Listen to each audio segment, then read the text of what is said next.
Nicola Corzine. Welcome to the Nasdaq Entrepreneurial Center. And today I'm here with Mark Coopersmith, author of The Other F Word. And we're going to have a real conversation today about how we came to this place that is.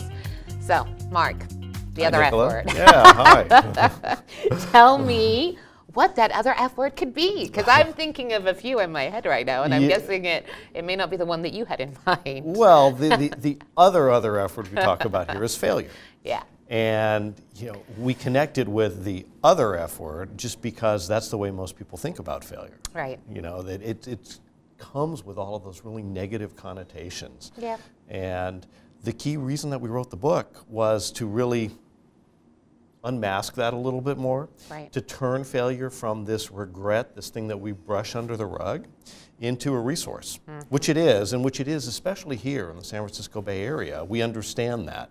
Right. But sometimes the way that we look at it is perhaps misunderstood once we get outside of this region. Yeah, no, that's very true. I mean, I think that there is a certain element of wearing things as badges of honor, and I think especially here in this area, at times failure is looked on as like the rite of passage to be a real entrepreneur. But when you think about sort of all the people that you met and the history of sort of failure and the evolutions inside of this region, how did you define kind of this shift in mindset that's clearly happened over the last probably couple of years? Right. Well, I'll start with two thoughts. Number one, agreed. And sometimes this element of it's okay to fail fast, fail often, fail Lean, forward, right, exactly. All of that. Perhaps we ladle that on a little bit thick here in the San Francisco Bay Area and Silicon Valley. But the counterpoint to that is that there's really insight there. And the way that we look at startups in particular is startups are real-time experiments. And experiments come with positive and negative outcomes. You start with hypotheses around businesses, around business models, around product market fit. Yeah. And what happens here, of course, is people go out and they test those. Yeah. And they test them and they learn from those tests, and we do this rapid iteration here. So you can look at that and say, well, it's okay to fail because you learn from the failures, and that's really what happens. But we're not looking at failures as business failures per se, but really as experiments. And with that as a mindset, we said, okay, how does the rest of America, the world, look at this concept of failure from a business context? And the answer is not in a really healthy way. And that's what really, that was the impetus to say, let's look at this a little bit deeper. How do other cultures deal with that? How do we deal with that? What fundamentally do you say, gets you to being able to move to that point where you have that, I went through this curve, I discovered the issues, I moved on, and not get stuck in the weeds of sort of saying, I'm just a failure? Yeah, so there's a lot in that question or loaded. series of questions. It's totally loaded, Yeah. I know. Let me try with a couple of responses. First of all, failure is really painful. I mean, all of us we typically remember our failures more than we remember our successes in many cases. We may have a few shining examples of successes, but it's those failures, those embarrassments that we sometimes keep tucked inside, and we don't like those, so we try and avoid them. As a result, we have this fear of failure, and especially if you're inside larger organizations where if you fail, you get treated in a certain way that's not good, then you certainly don't want to fail. So we look at larger organizations and we talk about things like a trial and error mentality or approach towards doing things right. But inside those organizations, depending upon how failures get handled, you really have more of a trial and terror kind of culture. Yeah. So that first and foremost becomes a real issue to try and overcome inside larger organizations that aren't in this experimentation around new business models because they already have businesses that work. So one of the things that we look at for bigger companies that are trying to innovate and act in an entrepreneurial way is to say, what are your failure zones? Where is it okay to fail? New product development, new product introductions, marketing, different ways of looking at the customer experience. And is it okay to fail there? And the answer is yes. In fact, you want to take risks. You want to try new things, because if you don't try new things, if you don't try things that will fail, eventually you're just not changing enough. The status quo wins. Yeah. But then there are other parts inside organizations, big organizations, manufacturing lines, transaction processing, things like that, where of course you do not want to fail. Ideally not. Yeah. Yes, and you put in place mechanisms and security systems to make sure that doesn't happen. So one of the things around when we look at failure is to say inside bigger companies, understand where it's okay to fail and where it's not, and then encourage those activities to drive innovation, to drive growth and experimentation, because you're going to learn from those. Interesting. So you mentioned earlier sort of other cultures, and I'm thoughtful or mindful of the number of companies inside of the San Francisco Bay Area and Silicon Valley that really do have a global presence. So given that even our smallest of startups and earliest of founders may have team members that live in multi-parts of the world, and large corporations certainly do, how do you get over this very concept of having multiple acceptance levels of failure in different regions? How do you create a unified safe zone that works for a company that's international? Yeah, so that's a really big issue, and that's a great question. And you know, I've been fortunate to both have visitors from around the world come and study with me, and also, of course, traveled around the world talking about this topic. And one of the things that we find is in different parts of the world, there is fundamentally different acceptances of this approach. I mean, I really equate a lot of that to resilience. In some parts of the world, if you fail, you say, what did I learn from that? You pick yourself up and you move ahead. In other parts of the world, failure becomes one of those life-defining moments, and it can fundamentally change your trajectory. So within larger organizations, one of the things we do is look at this whole concept of failure zones and culturally start to talk about, okay, as opposed to, again, thinking of it as a business project, let's change the language. Let's change the words that we use a little bit. If we talk about experiments, all of a sudden, that changes the dynamics. If we look at things like engineering, that changes the dynamics because they have disciplines around failure analysis, for example. So once we can redefine the language and the playing field a little bit, then globally people become far more comfortable. The other thing that we try and do is to say, what are some examples of how people learn from failure effectively? And in the book, my colleague John Danner and I, after hundreds of interviews and looking at hundreds of different companies, came up with a 7-stage failure value cycle. So it's a different way to process failure. For those people that need the 7-stage process, we actually have it. Right? It's like, I'm not great, it's formulaic, you know where you are, where you're going. You know, for people who say, I need to break it down into discrete steps. Now, Right. your mileage may vary on how this is, and it's not a one rule fits all, but if we think about how failures happen, we've broken it into 3 key segments: before failure, in the moment that a failure is taking place, and then what you do afterwards to leverage the failure effectively for the immediate term and especially for the long term, for the culture of the company and for long-term growth. And we've broken it down into these steps. And I'll take a moment and run through these steps. Number 1, respect the fact that failure happens a lot. And it does. If we take a look, and we share a lot of metrics, 75% of venture-backed companies don't even return the money to their venture founders. 99% of patents don't generate revenues and are not profitable. Fascinating, 99% of patents. How are you doing on your New Year's resolution? 88% of those fail. So we live in a land of a lot of failure, and respecting the fact that failure will intrude itself as opposed to always expecting that it won't is the place to start. And then secondly, we say, look, rehearse for those failures that do happen. And there's 2 types that we talk about there. One of them is rehearse for those failures that happen a lot. That could be the front lines in customer support. And secondly, rehearse for those that could be fundamentally existential failures that could bring down your venture. So understand and have a game plan in place. That's 2. 3, recognize them.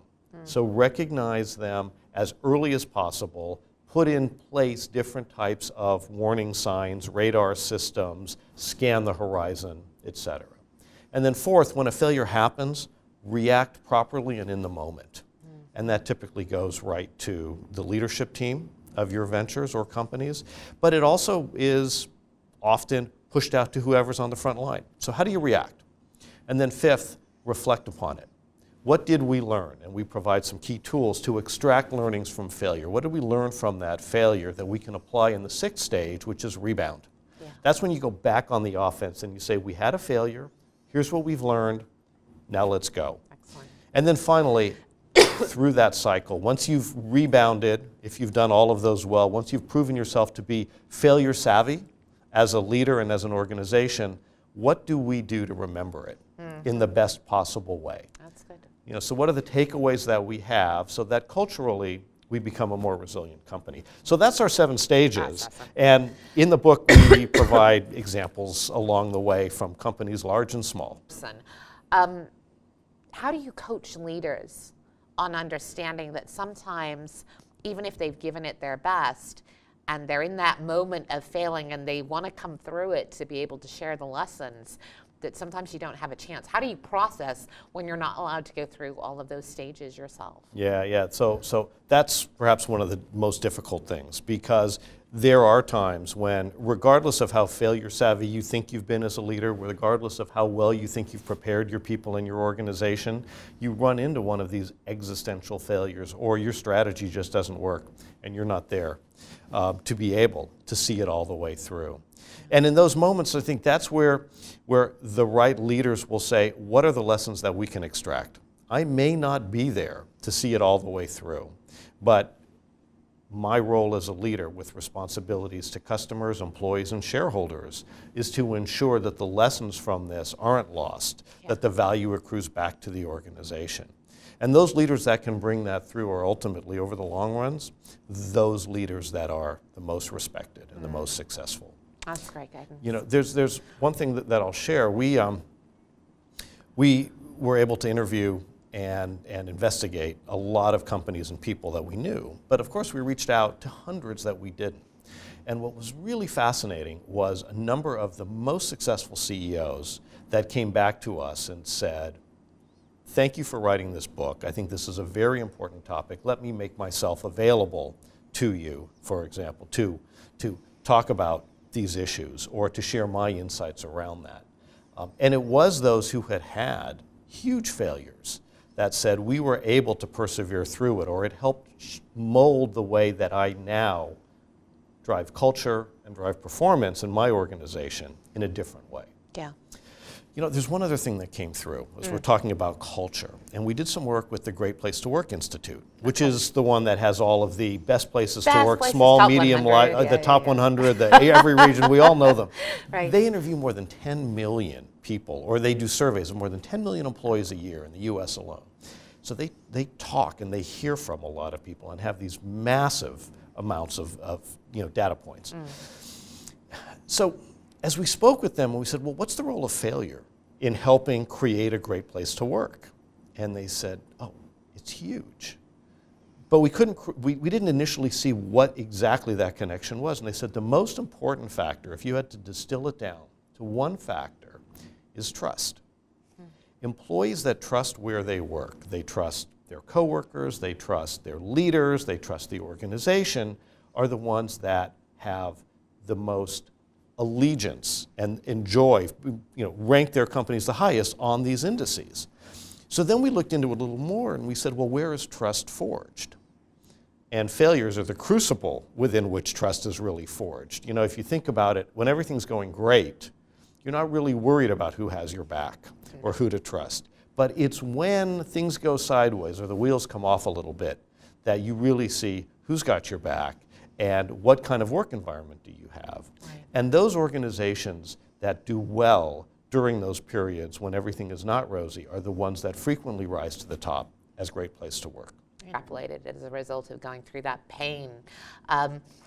Were there any that surprised you as far as industries that either don't recognize failure as much, or those that really do embrace it? And I mean, not technology related, but sports, arts, entertainment. I mean, is there anywhere where you point to it and go, that's interesting, that's different, it doesn't quite map to everything else out there? Yeah, so that's great. So we looked at businesses. Obviously, technology and startups are all about creating fundamental new ways to disrupt. So if you're going to do that, you're launching all these experiments. Actually, using the metaphor of launch, it's really interesting. We talked to astronauts and fighter pilots and people like that, where you can say, to paraphrase NASA, failure is not an option. Yeah.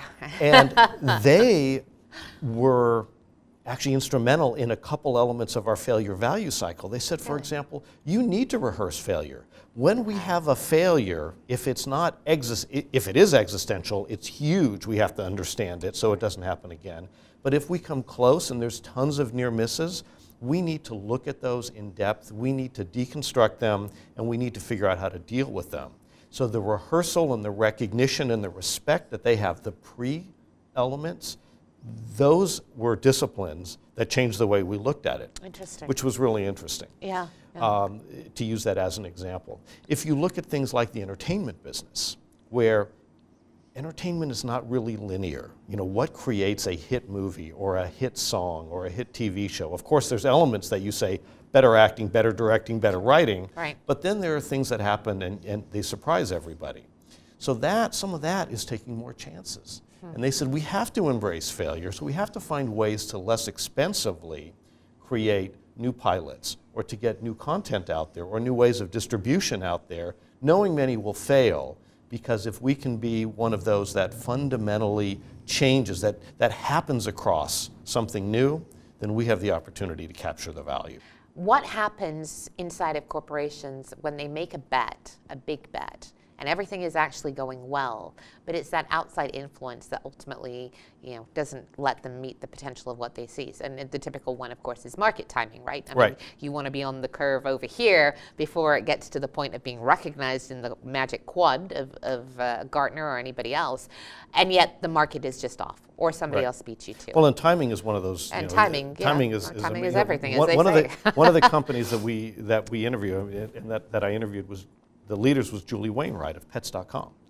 And at the time, for those of us that remember Pets, it was an online retailer selling pet supplies, including 50-pound bags of dog food. And everybody goes, what a silly idea to sell 50-pound bags of dog food. Well, today, 15 years later, you want that tomorrow, it costs you $3 more. Yeah. And we all expect that. So that element of market timing becomes absolutely crucial. But if we go back, and again, the question there was, how do we manage that? Yeah. How do you look at that as in, is that failure, or is that an out that a company gets to say and go, well, it wasn't failure. Obviously, that was just not predictable from our standpoint. So this comes right back to that ratio that we talked about. And it comes back to the way that Google, for example, is managing this, saying we have a portfolio of new business initiatives. We're not putting all of our bets in just one initiative. We have a portfolio of real-time experiments, of investments in the future, and our expectation is some will fail and some will succeed. And that is a different approach to Wall Street and investors than we're typically used to. And it's a transparent approach, which is one of those things that I really advocate, because then you've laid out what your rules of engagement and what your expectations are. Okay, so just as one should think about having a diversified portfolio of one's own offerings, you would almost advocate for diversification of a failure strategy too. So absolutely. I mean, if you want to change the status quo, if you want to disrupt yourself before somebody else is going to disrupt you, and if you're a big organization, there are a lot of people out there trying to take your business away and disrupt you. You have got to try new things, and some of those will fail. Yeah. So I would say absolutely. Give yourself room. Diversification. Give yourself room for a few failures along the way. All right, Mark, hard question. When was the last time you failed? When was the last time I failed? Well, I've had a lot of failures. Take any that you would like. Tell us about one. So I'll share a failure that deals with the financial markets. It's one of the reasons, actually, why 15 years ago I went back and I started teaching in entrepreneurship at UC Berkeley. So I spun a business out of Sony called WebOrder, which was an e-commerce payments platform, and took that through funding and growth. And it was acquired in the year 2000, right at the time that the stock market, the Nasdaq, hit one of its all-time highs. As the CEO of that company, I was locked up and for a variety of reasons wasn't able to hedge, collar, or whatever. And I watched the value of my personal shares go down phenomenally until such point as lockups finally came out and I was able to do that. Now, that was a personal failure because my investors were able to sell their shares, as were most of the other stakeholders. But what it taught me, first of all, was to be a little bit more failure savvy about that and not quite so optimistic that shares will keep going up. But it also said there's an opportunity to go back and educate the next generation of entrepreneurs to be able to be a little bit more knowledgeable about some of those elements that they should look out for, not just for their stakeholders, not just for their employees, but also as entrepreneurs themselves, because entrepreneurs are taking huge risks, as are the investors that invest in them. We often look at sort of what's the next chapter, I think, in everything that happens here. I'm assuming we probably haven't learned all there is to learn yet, really, about embracing failure and what's to come. When you look at sort of the signs or the past history, what do you expect for the next few chapters of failure to really look like here? I think failure, kind of like the real-time experiments that we talk about, is that way. You know, failure is a reality of life. You know, in the book we talk about it being like gravity. It is all around us. Mm-hmm. And with those kinds of forces, the best way to leverage them is to understand them and to continue to understand them and then to put them to work for you. Mm-hmm. You know, if we think about, we talked a little bit about astronauts, right. But if we think about, I'll use gravity and we'll use a little bit of space exploration, how do we send probes to the far reaches of our galaxy, or at least, you know, of our solar system? We use gravity to slingshot those satellites around right. planets. And the way that I like to look at it is to say, use failure that way. Recognize that it has a pull, but there's learnings and there's strength and power in that we can put to work. What surprised you the most when you were researching this topic overall? The broad spectrum of ways that people either didn't want to talk about it at all, I'm going to put my head in the sand, to the way that some of our most powerful business leaders and other leaders really embraced it and said, it's a part of the way that I approach every day. For example, Jeffrey Bewkes, who's the CEO of Time Warner, was one of those executives that said, this is an important topic. And he said, and Time Warner had a near existential failure with AOL. Yeah. And he goes, and we've learned from that. And then he was kind enough to write the foreword to our book. So fantastic. People like that say it's important that we also use those as guideposts in the rearview mirror as well as in the future to help us navigate a very complex business and competitive environment, are the people that have really understood what it means to be a failure.